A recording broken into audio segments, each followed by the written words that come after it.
Thank you all. Good afternoon.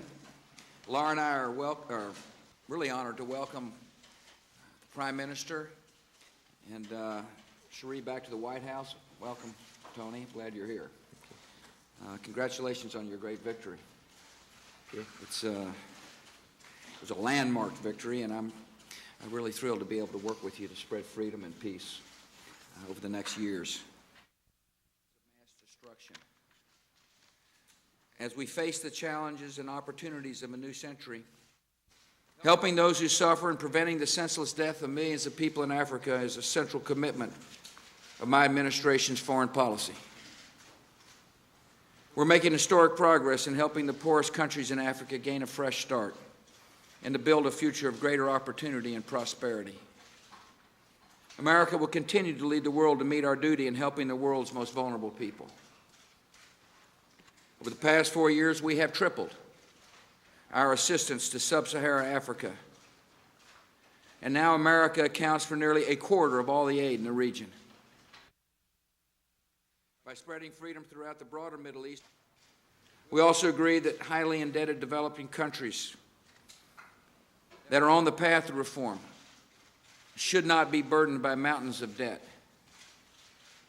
Our countries are developing a proposal for the G8 that will eliminate 100% of that debt. I say how delighted we are to be back here in the White House and to say thank you for your warm welcome. In respect of debt and debt cancellation, I'm pleased at the progress that we're making.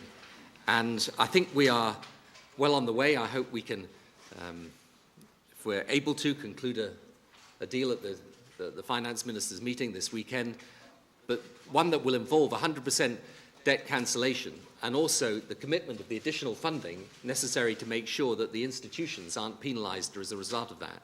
And if that substantial funding is added also to the debt cancellation, I think it will make a real difference to those African countries. Whatever perspective people have and from whatever angle they come at this issue, there is a common commitment and desire.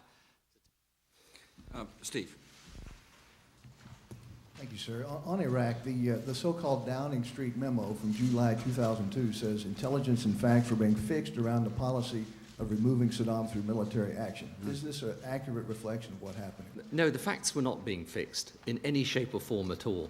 And let me remind you that that memorandum was written before we then went to the United Nations.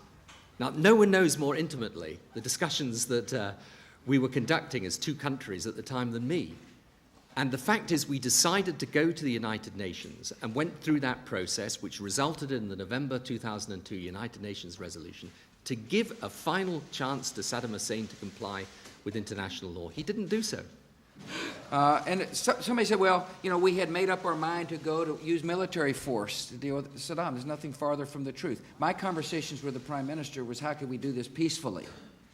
What could we do? And it's this meeting, you know, evidently that took place in London, happened before we even went to the United Nations, or I went to the United Nations.